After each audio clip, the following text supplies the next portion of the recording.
এই কামলার বাচ্চা, তোর এত খাওয়া খাওয়া আসে কোথা থেকে? কাজ চলায় সারাদিন। ভাই আমার এই গ্রিলের কাজটা কি করে দিবেন না? 3 দিন ধরে ঘুরাইতেছেন। এই খাওয়া বাদ দে, এই গ্রিলের কাজটা তাড়াতাড়ি কমপ্লিট করে দে।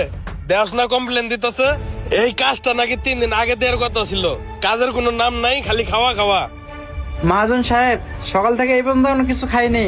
সকালে এই রুটে নিয়েছিলাম নাস্তা করব, কিন্তু সকালে তো খাওয়ার সুযোগ পাইনি, তাই এখন একটু খাইতে বসছিলাম।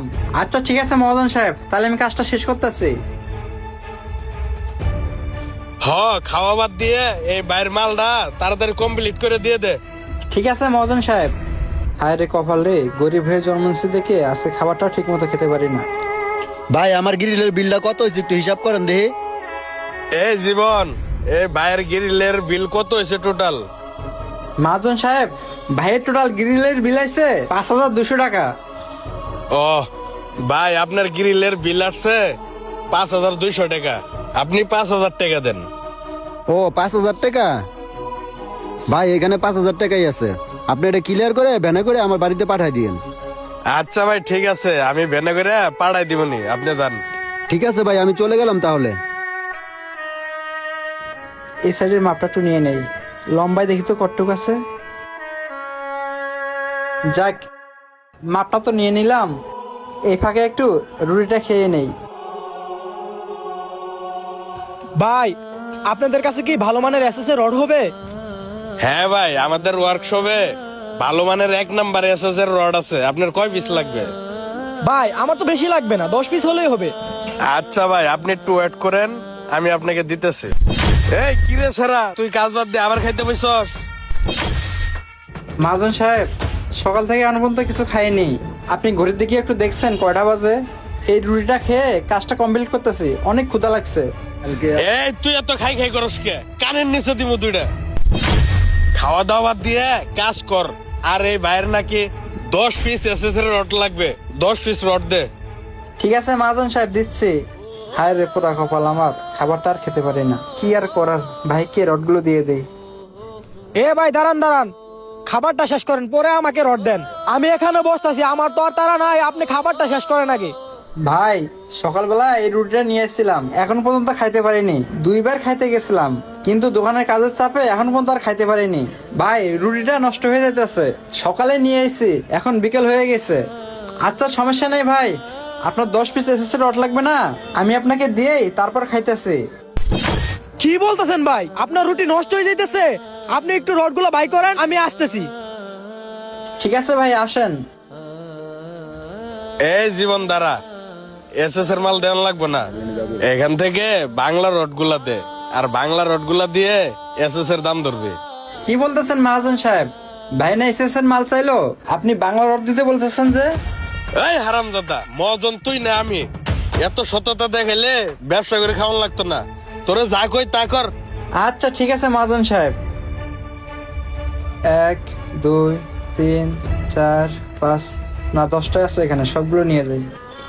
ভাই আমার রডগুলো পরে দেন, আপনার জন্য খাবার আনছি, খাবারটা আগে খায়া নেন। ভাই আপনার এই 10 পিস এসএস এর রড আমি খুঁজে খুঁজে বের করে রাখছি। আর কি দরকার ছিল ভাই আপনার কষ্ট করে আমার জন্য খাবার আনানোর? আচ্ছা ভাই একটা কাজ করেন, খাবার যেহেতু নিয়ে এসেছেন, আপনি এই রডগুলো নিয়ে যান। আমি আমার হাতের কাজটা শেষ করে আপনার দেওয়া খাবারটা আমি পরে খাইতেছি। আচ্ছা ভাই, খাবারটা আমি এই জায়গায় রাইখা দিলাম, আপনি হাত মুখ দিয়ে খাবারটা খায়া নেন। আচ্ছা ভাই, আমার বিলটা যেন কত হয়েছে? এই জীবন, বাইরের 10 পিস এসএস এর রডের দাম কত হয়েছে? মহাজন সাহেব, 1 পিস করে অর্ডার দাম হইতেছে 50 টাকা করে। 10 পিস নিছে না ভাই, তাহলে 500 টাকা হয়েছে। ওরে কইলাম কি আর করলো কি ভাই, 500 টাকা হয়েছে। ও আচ্ছা, 500 টাকা। এই নেন ভাই 500 টাকা। ঠিক আছে তাহলে আমি আসি। কিরে, তোরে এই বাংলা রোডের দাম কইতে কইছি? তোরে কইছি এসএস এর দাম কইবি। বেশি পাকনামি করস। পাকনামি করে তুই কেন বাংলা রোডের দাম কইলি? মহাজন সাহেব আমি ঠিকই বলেছি, আপনার এই ওয়ার্কশপে আমি কতদিন ধরে কাজ কাম করি। আপনি আমার শুধু কাজের দিকেই দেখেন, আপনি আমার কোনো প্যারের খোদার দিকে দেখছেন? আপনি শুধু কাজ আর কাজ নিয়েই থাকেন। আর উনি বাইরের লোক, মাল নিতে এসেছিল আমাদের ওয়ার্কশপে, উনি এসে আমার প্যারের খোদার জ্বালাটা বুঝলো, আমার খাবারটা নষ্ট হয়ে গেছে বলে খাবার নিয়ে এসে। আপনি সেটা বুঝলেন না, আর উনি কত ভালো। এখন আমি যদি তার সাথে 2 নাম্বারই করি সেটা তো ওই উপর আল্লাহ সহ্য করবে না। তাছাড়া মহাজন সাহেব, মানবতা বলতে তো একটা বিষয় আছে। মানবতা তোরে দেখাইতাছি। মাস শেষ হোক, তোর বেতন থেকে ওই রডের টাকা কাটে রাখবো আমি।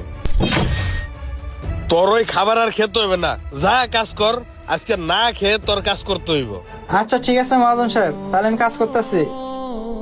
হায় রে কপাল, আজকে মনে হয় আমার সারাটা দিন না খেয়ে কাজ করতে হবে। এই জীবন, এদিকে আয়। জি মহাজন সাহেব, আইতাছি। বলেন মহাজন সাহেব। এই ধর তোর এই মাসের বেতন।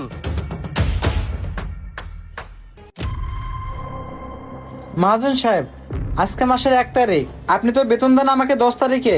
আজকে হবে 1 তারিখ। তাছাড়া আপনি তো আমাকে বলছিলেন আপনি আমার বেতন থেকে 1000 টাকা কেটে রাখবেন, কিন্তু আপনি তো আমাকে পুরো টাকাটাই দিয়ে দিচ্ছেন। আরে বোকা, আমি যদি সেই রডের টিয়া তোর বেতন থেকে কাটে রাখে, তাহলে মানবতা বলতে পৃথিবীতে কিছু থাকবে? সেদিন তুই তো বলেছিলি। আর শোন, তুই ইমানদার সহিত কাজ করস বিদায় তো আমার ওয়ার্কশপে ভরপুর কাজ থাকে। এটা কি তুই জানোস না? মহাজন সাহেব, আপনি ঠিকই বুঝেছেন। শুধু এখানেই না, যেখানে সততার সহিত কাজ করানো হয় সেখানে আল্লাহ তাআলা নিজে বরকত দিয়ে থাকেন। হ্যাঁ, ঠিকই বলেছিস।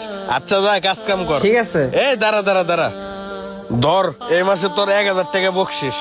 মহাজন সাহেব, আপনি আমাকে 1000 টাকা বকশিস দিলেন। মহাজন সাহেব, আমি আমার মন থেকে আপনার এই ওয়ার্কশপের জন্য দোয়া করি ওই উপর আল্লাহ জানো আপনার এই ব্যবসায় আরো বরকত করেন। ঠিক আছে মহাজন সাহেব, আমি তাহলে কাজ করি। আচ্ছা যা। যেখানে সততার সহিত কাজ করানো হয় আল্লাহ তাআলা সেখানেই বরকত দিয়ে থাকেন। তো বন্ধুরা, আমাদের ভিডিওটি ভালো লাগলে অবশ্যই লাইক কমেন্ট শেয়ার করে সকলকে দেখার সুযোগ করে দেবেন। ধন্যবাদ সকলকে।